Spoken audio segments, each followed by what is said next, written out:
क्या ये तुम्हारा समाज सदा सोता रहेगा और आए दिन ऐसे ही जितेंद्र मेघवाल जैसे युवाओं की हत्या होती रहेगी? कुछ तो शर्म करो दलितों, आदिवासियों, पिछड़ो। अरे जो समाज अपनी राजनीतिक जड़ें मजबूत नहीं कर सकता वो इंसाफ की क्या गुहार मांगेगा? उसे वो गुनहगार है जितेंद्र मेघवाल की मौत के, वो गुनहगार है रोहित वेमुला की मौत के, वे गुनहगार है देश के अंदर हो रहे अत्याचार के। वे हजारों साल से तुम बेबसी लाचारी की जिंदगी जीते आए हो। ये अच्छी मूछे बड़ी मूछे नहीं रख सकता। तुम्हें अच्छे कपड़े पहनने से, अच्छे वस्त्र रखने से, अच्छा खाना खाने से तुम्हें रोका गया, मारा गया, पीटा गया। क्या तुम जुल्म अत्याचार के लिए ही बनाए गए हो?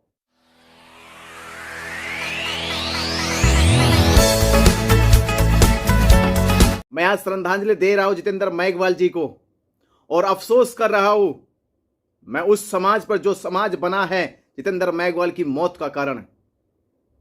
मैं मौत का कारण उन दुश्मनों को नहीं मान रहा हूं जिन दुश्मनों ने जितेंद्र मेघवाल की मूंछ रखने पर उसे मौत के घाट उतारा। मैं अफसोस कर रहा हूं उस समाज पे जिस समाज ने दुश्मनों को सत्ता तक पहुंचाने का काम किया।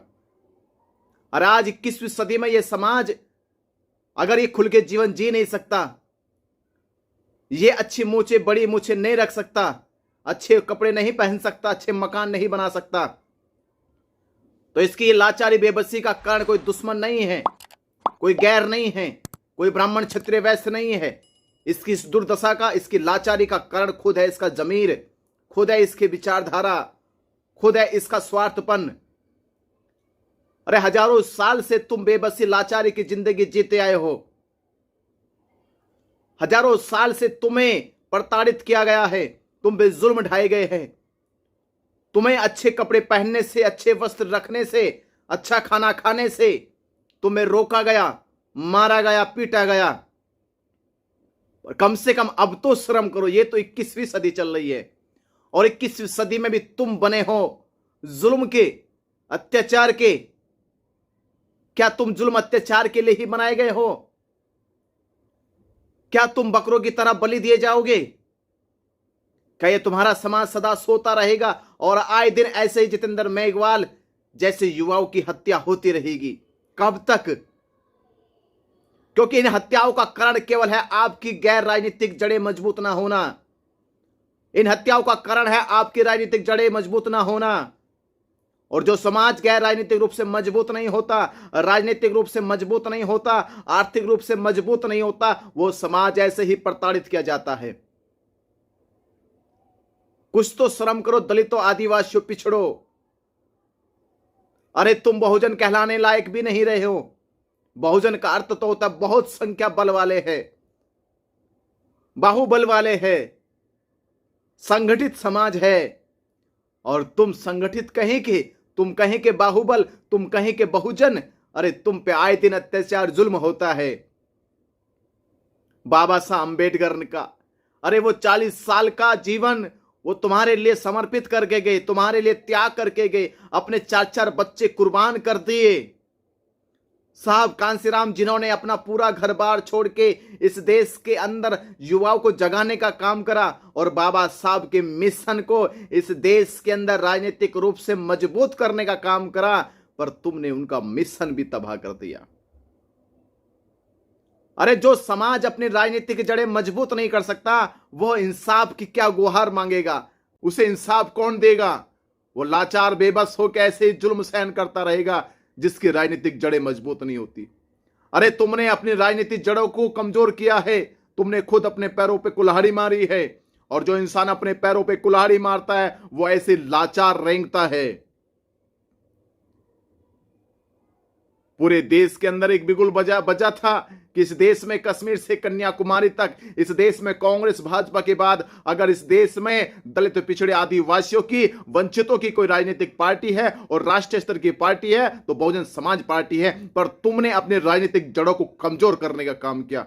मैं केवल राजस्थान के दलितों, आदिवासी, पिछड़ों से नहीं कह रहा हूं, मैं उत्तर प्रदेश के दलितों, पिछड़ों, आदिवासी से भी कह रहा हूं, मैं हरियाणा के, पंजाब के लोगों से भी कह रहा हूं, मैं देश के सभी उन तबकों से कह रहा हूं जो बाबा साहब अंबेडकर के द्वारा दिए गए कानून को लेकर आज शिक्षित हुए, अच्छे अच्छे पदों पर गए, अच्छी अच्छी नौकरियां पाई, और वो नौकरियां पाने के बाद भी अब समाज के युवाओं के साथ, समाज की तरक्की के साथ अगर कंधे से कंधा मिलाकर नहीं चल ले तो वो इस समाज के गुनहगार है।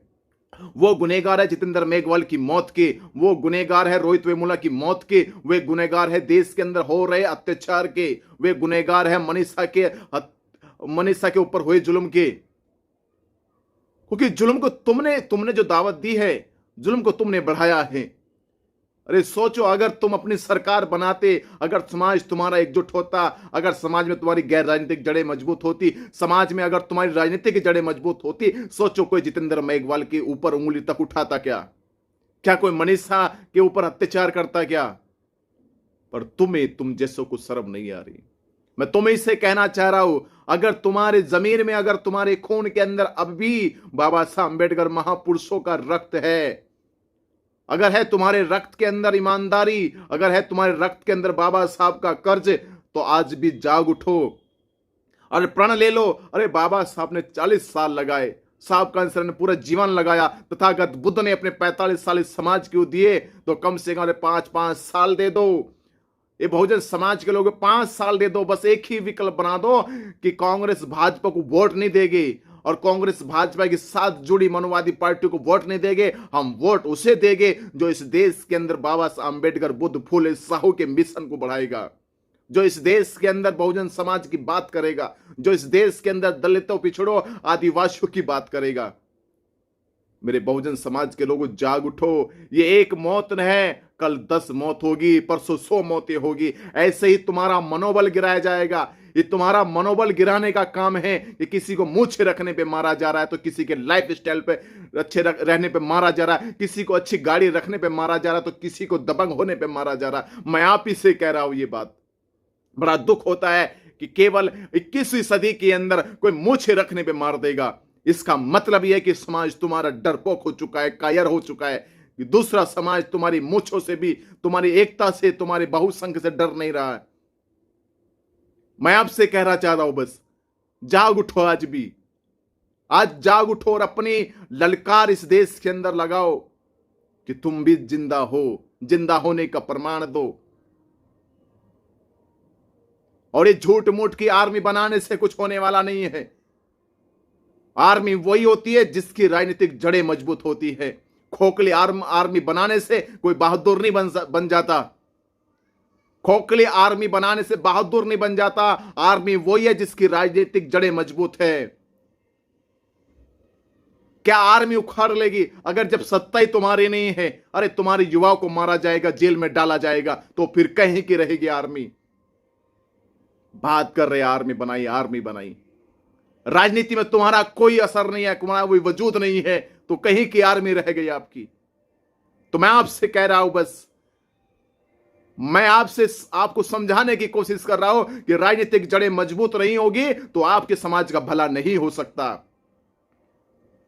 और समाज को एकजुट करने का बस एक ही एजेंडा है। जब तक इस देश के अंदर कश्मीर से कन्याकुमारी तक भगवान बुद्ध द्वारा दिए गए संदेशों को तुम युवाओं के अंदर नहीं फैलाने के, और इस देश का दलित पिछड़ा युवा जब तक गौतम बुद्ध की विचारधारा पर नहीं चलेगा, तब तक इस देश के अंदर मनोवादी व्यवस्था कायम रहेगी, हावी रहेगी आपके ऊपर। क्योंकि आज कहते हैं ना, लोहे को लोहा काटता है। तो ध्यान देना, अगर हिंदू धर्म की विचारधारा को काटना है तो वो विचारधारा तथागत बुद्ध की विचारधारा है। अगर मनोवाद की विचारधारा को काटना है तो अंबेडकरवाद की विचारधारा है। अगर आपको इस देश से ब्राह्मणवाद की विचारधारा को खत्म करना है तो इस देश में महापुरुषों की विचारधारा को लाना ही होगा, तब जाके आपका भला हो सकता है। और कुछ लोग, ये चंद लोग जो निजी स्वार्थ के लिए या अलग अलग दलों में जाकर समाज को बेचने का काम कर रहे, समाज की जो खरीद फरोख्त का काम कर रहे हैं, इन समाज के गद्दारों को सबक सिखाना होगा। अरे सिखाना होगा सबक इनको याद होगा। तुम लोगों ने रामायण देखी है। रावण इसलिए नहीं मरा क्योंकि वो राम से कमजोर था, वो इसलिए नहीं मरा है। रावण मरा इसलिए है क्योंकि उसका भाई गद्दार था। तो मैं आपसे कह रहा हूं मेरे साथियों, मित्रों, दोस्तों, अपने वजूद को जानो और एक जितेंद्र मेघवाल जी की मौत का कारण खुद को समझो। अगर तुम एकजुट होते, तुम्हारी सत्ता होती, तुम्हारी सरकारें होती, तो कोई जितेंद्र मेघवाल को मारने की हिम्मत ना करता। मैं आज जितेंद्र मेघवाल और उसके परिवार को श्रद्धांजलि अर्पित करता हो और उस परिवार से कहता हो कि तुम्हें खुद लड़ना होगा ये लड़ाई बस, और हर परिवार को लड़नी होगी अपनी लड़ाई ये बस। मेरे बहुजन समाज के लोग, अंतिम दौर चल रहा, अब जाग उठो, अब जाग उठो, बस जाग उठो।